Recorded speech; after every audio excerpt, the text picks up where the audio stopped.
Hi, I'm Alex, and this is the story called, My Wife Texted Me at AM saying she was with a friend. My reply made her panic. If you think silence is weakness, listen closely. It was 3:04 AM when the message arrived. The phone lit up the nightstand like a cold flash of lightning in a dark room. Her name, 4 words, I'm with a friend. No smile, no context, nothing soft. Just a small sentence, dropped like a knife in quiet air. I stared at it. 10 seconds, maybe more. No panic, no jealousy, no fear, only stillness. As if a truth that had been circling for months finally decided to land. I typed slowly, okay, I'm not alone either. Then I set the phone face down.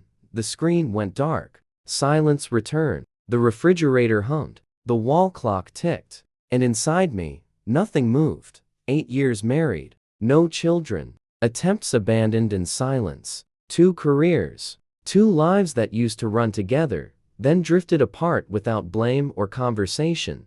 Lately, we existed side by side, like 2 polite strangers in a hotel lobby. She needed admiration like oxygen. When she couldn't pull it from me, she looked elsewhere. Not always cheating, more like collecting attention as proof of her worth.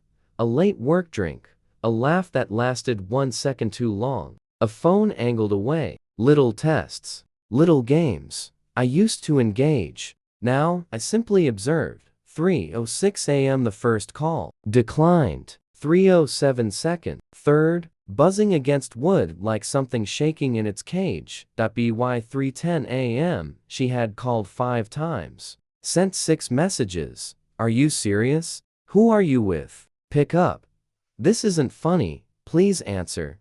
The confidence collapsed fast. When you stop reacting, people show who they really are. I poured whiskey, no ice, sat in silence and let the moment breathe.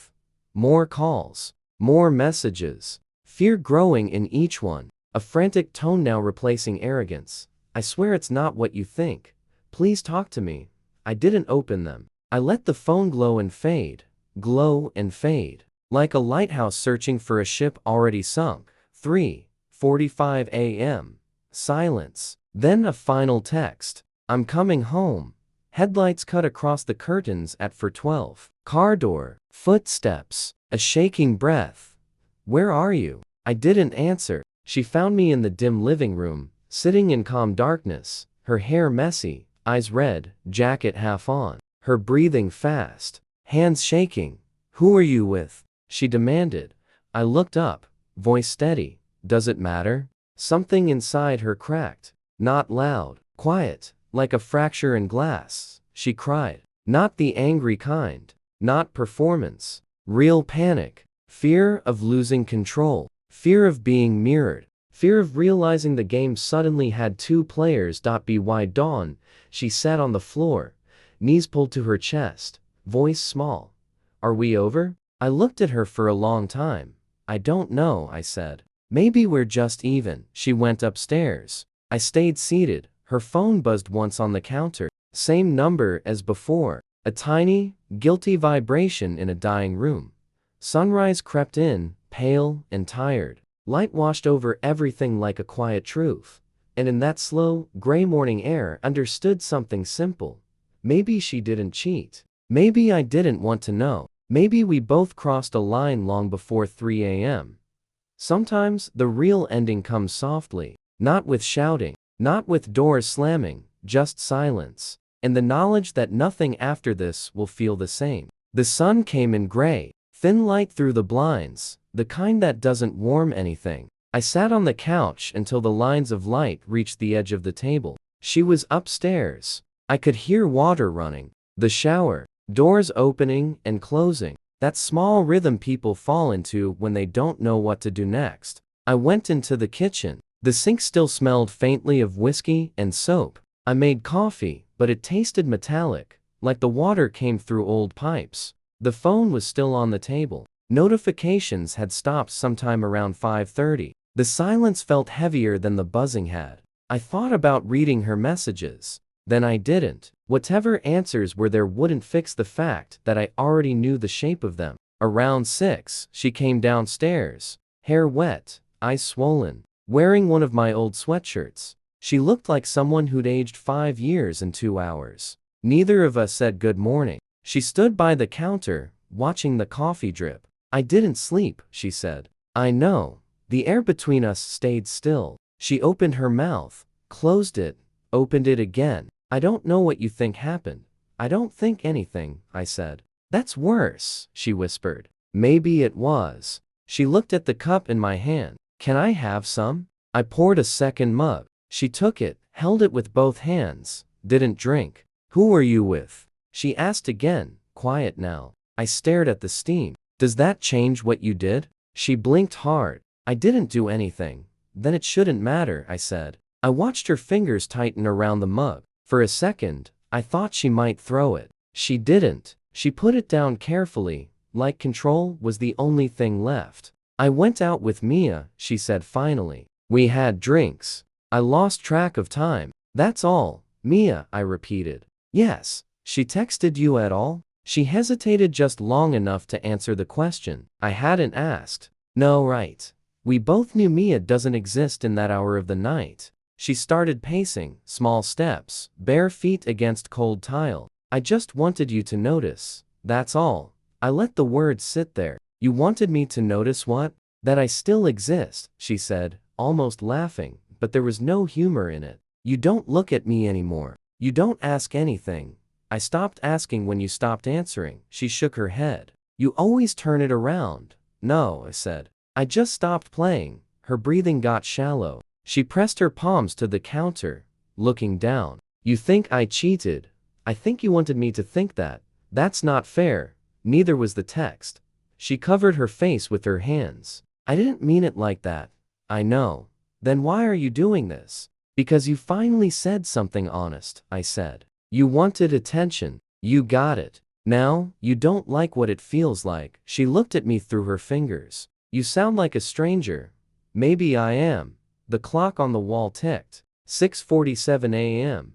Somewhere outside, a bird started making a noise that didn't fit the mood at all. After a while she said, "What happens now?" I said, "We pretend we're fine. You go to work. I'll do the same. And then? We see if pretending works." She wanted me to promise something. I could see it in her face. But promises require trust, and that part was already gone. She nodded, like she'd expected that answer all along. "I'll go shower again," she said, even though she already had. Okay. When she left the room, I finally exhaled. The coffee had gone cold. Morning felt different only because it was ordinary again. I left early, closed the door quietly. The hallway smelled like detergent and coffee. Outside, people were already moving, chasing their normal lives. At work, I went through the motions. Emails, brief meetings, polite talk. No one asked anything real. I caught my reflection in a dark monitor and thought how simple it is to pass for fine.